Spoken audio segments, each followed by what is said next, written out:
Video like जरूर कर लीजिए और ऐसे वीडियो लगातार फ्री में पाने के लिए चैनल को तुरंत सब्सक्राइब कर लीजिए और बेल आइकन को जरूर टैप कर लीजिए ताकि आगे भी सारे वीडियो आपको मिलते रहे। यूट्यूब में फॉलो करते हैं तो प्लीज ये वाला फ्री टेलीग्राम चैनल जरूर ज्वाइन कर लीजिएगा। सारे नोटिफिकेशन सारे अपडेट यहीं पे आते हैं, ध्यान रखिए।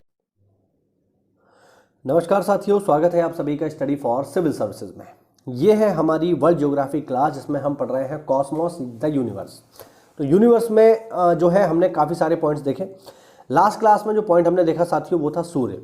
आज हम आगे बढ़ेंगे और आज की क्लास में हम चर्चा करेंगे मर्क्यूरी यानी बुध के बारे में। ठीक है, तो ग्रहों को हम एक एक करके पढ़ेंगे, उनके सारे फैक्ट जो एग्जाम में आते हैं, चाहे पीसीएस हो, बीयू हो, आरओ के लिए जो इंपॉर्टेंट फैक्ट है उनको हम देखेंगे।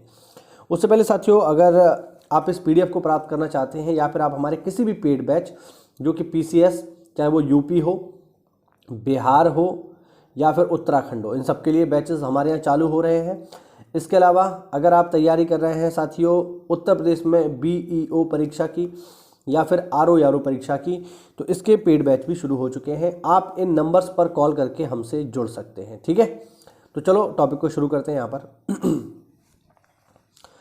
लिखा हुआ है बुध सूर्य का सबसे निकटतम तथा सौरमंडल का सबसे छोटा ग्रह है। बिल्कुल सही बात है, हम सब लोग जानते हैं सबसे छोटा ग्रह है। यह लगभग 88 दिनों में सूर्य की परिक्रमा पूरी कर लेता है। ऑब्वियस बात है कि सूर्य के सबसे ज़्यादा निकट है तो जल्दी चक्कर लगा लेगा उसका। बुध एवं शुक्र ग्रह के कोई उपग्रह नहीं है, यानी इनके पास अपना कोई नेचुरल सैटेलाइट नहीं है। जैसे हमारे पास सैटेलाइट है जिसको हम चंद्रमा के नाम से जानते हैं, इनके पास ऐसा कोई सैटेलाइट नहीं है। वायुमंडल के अभाव के कारण बुध पर जीवन संभव नहीं है। ठीक है, तो बुध पर अपना कोई एटमॉस्फेयर नहीं है, इस वजह से वहाँ पर मौसमी चीज़ें नहीं होती हैं। और चूंकि ऑब्वियस बात है सूर्य के पास है तो टेम्परेचर भी बहुत ज़्यादा है, इसलिए वहाँ पर जीवन संभव नहीं है। ठीक है, आगे देखो, बुध ग्रह पर दैनिक तापांतर यानी बुध पे दिन और रात में जो टेम्परेचर होता है उसके अंतर की अगर हम बात करें तो ये बहुत ज़्यादा है। कितना है? 560 डिग्री सेल्सियस।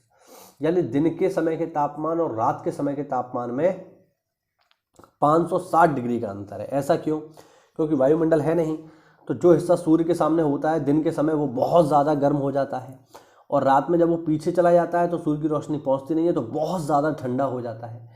इस वजह से ये टेम्परेचर में इतना वेरिएशन हमें देखने को मिलता है। ठीक है, बुध का एक दिन पृथ्वी के 90 दिन के बराबर होता है। ठीक है, यानी अपनी धुरी पर थोड़ा स्लो घूम रहा है धरती के मुकाबले। तो हमारे यहाँ जब 90 दिन होते हैं तब इनका एक दिन होता है, और परिमाण में यह पृथ्वी का 1/10वां हिस्सा है, मतलब सॉरी 1/18वां हिस्सा है, यानी छोटा है काफ़ी।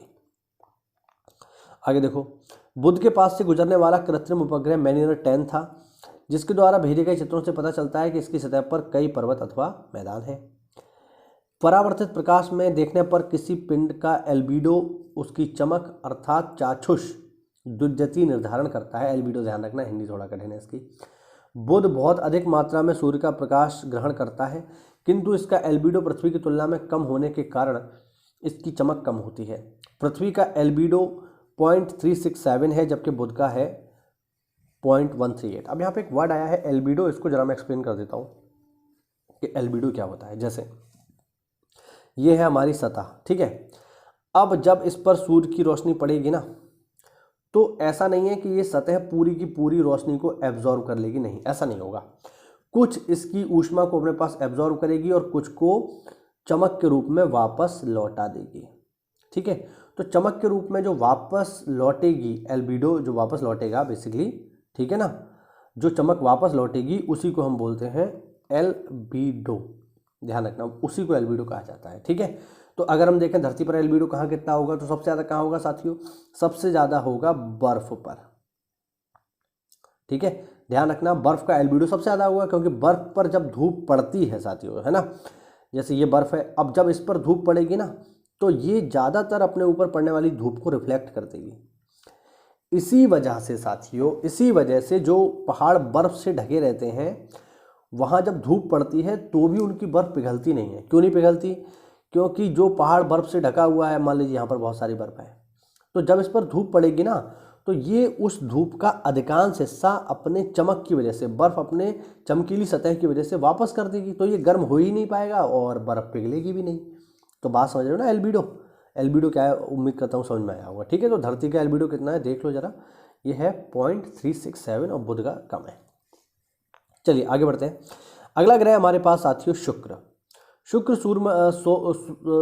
सूर्य से दूसरा सबसे निकटतम ग्रह है, यानी सूर्य के सबसे ज़्यादा पास बुध है, उसके बाद शुक्र का नंबर आता है। शुक्र सूर्य के चारों ओर लगभग 225 दिन में एक चक्कर लगा लेता है, जैसे हम लगाते हैं 365 में, ये 225 में। वर्तमान समय में सौरमंडल का सबसे गर्म ग्रह शुक्र है। इसका जो औसत तापमान है वो है 475 डिग्री सेल्सियस। यानी अगर आप ये देखो कि सबसे गर्म ग्रह कौन सा है, तो साथियों ध्यान रखना, सबसे गर्म ग्रह बुध नहीं है बल्कि सबसे गर्म ग्रह शुक्र है। अब यहाँ पर एक चीज़ जो है आपको परेशान कर सकती है कि सूर्य के सर्वाधिक निकट तो जो ग्रह है वो बुध है कि नहीं, लेकिन बुध सबसे ज़्यादा गर्म नहीं है, सबसे ज़्यादा गर्म शुक्र है। तो इसका रीज़न क्या है, ये जरा मैं आपको 2 मिनट में बता देता हूँ कि इसका रीज़न क्या है। देखो, ऑब्वियस बात है कि जो चीज़, जैसे ये हमारा सन है, सन के सबसे ज़्यादा पास में क्या है, ये वीनस है, ये है मर्क्यूरी, वीनस नहीं है, ये मर्क्यूरी है, यानी बुध है। अब बुध सबसे ज़्यादा गर्म होना चाहिए भाई, जो चीज़ आग के ज़्यादा पास है। सूर्य क्या है, जलता हुआ गैसी गोला तो है, तो ये ज़्यादा पास है तो ये ज़्यादा गर्म होना चाहिए, बट ऐसा नहीं है। इससे भी ज़्यादा गर्म आपको मिलेगा वीनस। क्यों? उसका सिंपल सा रीज़न ये है कि मर्क्यूरी यानी बुध के पास अपना कोई वायुमंडल या एटमॉस्फेयर नहीं है। ठीक है, तो ये दिन में जितना गर्म होता है रात में उतना ठंडा हो जाता है। कोई वायुमंडल नहीं है, कोई प्रोटेक्शन नहीं है, दिन में जितना गर्म होगा रात में ठंडा हो जाएगा। ठीक है, मामला ठीक है। बट अगर हम बात करें वीनस की, तो वीनस के पास अपना वायुमंडल है, यानी शुक्र के पास अपना वायुमंडल है। और शुक्र के वायुमंडल में साथियों करीब करीब 96% कार्बन डाइऑक्साइड है, CO2 है। और CO2 की प्रॉपर्टी क्या होती है? CO2 की प्रॉपर्टी होती है कि हीट को लॉक कर लेती है। धरती पर जो ग्लोबल वार्मिंग हो रही है उसका रीज़न क्या है कि हम लोग CO2 की मात्रा बढ़ा रहे हैं। तो हमारे यहाँ CO2 की मात्रा तो बहुत कम है। अगर हम देखें धरती पर CO2 कितना है साथियों, तो धरती के जो एटमॉस्फेयर में CO2 है वो है 0.036% ओनली। तो जब 1% भी नहीं है तब तो हमारा धुआं निकाल देता है गर्मी में। और जहाँ पर ऑलरेडी 96% है, सोचो वहाँ कितनी गर्मी अब्जॉर्व करता होगा ये। यही रीज़न है कि भले बुध सूर्य के पास है लेकिन सबसे ज़्यादा गर्म ग्रह शुक्र है साथियों। ध्यान रखना, इंपॉर्टेंट बात बताइए मैंने आपको। चलो, अब आपको समझ में आया होगा इसका औसत टेम्परेचर ज़्यादा क्यों है। शुक्र ग्रह को पृथ्वी की जुड़वा बहन कहते हैं, सिस्टर प्लैनेट बोला जाता है। शुक्र ग्रह सौरमंडल का सबसे चमकीला है। ऑब्वियस बात है, जो चीज़ जितनी गर्म होगी उतनी ज़्यादा चमकीली होगी।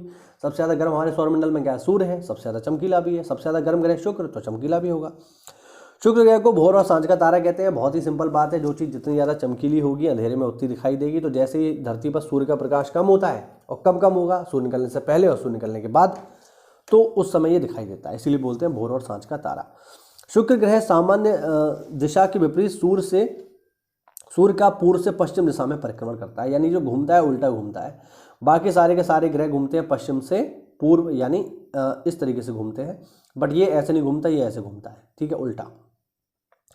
बुध के समान इसका कोई उपग्रह भी नहीं है, जैसा कि मैंने बताया इसके पास कोई उपग्रह नहीं है। और शुक्र पर एटमॉस्फेयर के प्रमाण उपलब्ध हैं, जो मैंने आपको पहले बताया। और सबसे ज़्यादा क्या मिलेगी? Carbon dioxide. ठीक है, हाँ।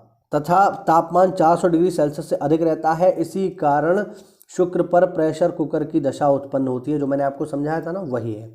उपयुक्त कारणों से शुक्र पर जीवन की संभावना अत्यधिक कम है। इतना हाई टेम्परेचर है कि यहाँ पर जीवन नहीं हो सकता। ठीक है साथियों, तो ये हुआ आज का हमारा वीडियो। थोड़ा सा प्रमोशन कर देते हैं भाई। तो ये आपको अगर PDF चाहिए साथियों, या आप हमारे किसी भी पेड ग्रुप से जुड़ना चाहते हैं, ठीक, तो यहाँ पर देखिए सारी की सारी जानकारी लिखी हुई है। ठीक, यहाँ पर आप देख लो। अगर आप हमारे किसी भी पेड बैच से जुड़ना चाहते हैं जो कि चल रहे हैं PCS BO RO के लिए, तो इन दिए गए नंबर्स पे कॉल करिए साथियों। आपको ये PDF भी मिल जाएगी और हमारे पेड ग्रुप से जोड़ भी दिया जाएगा, जिनसे जोड़ करके आपको सारी चीज़ें मिल जाएंगी। आपको GS का मटेरियल मिलेगा, करंट अफेयर मिलेगा, स्टैटिक्स GK मिलेगा, UP स्पेशल मिलेगा, सारा कुछ मिलेगा। बाहर से कुछ भी पढ़ने की ज़रूरत नहीं है, बस जितना हमने उतना पढ़ लेना, उसी में नैया पार हो जाएगी। मिलते हैं अगली क्लास में, तब तक के लिए जय हिंद, जय भारत, वंदे मातरम।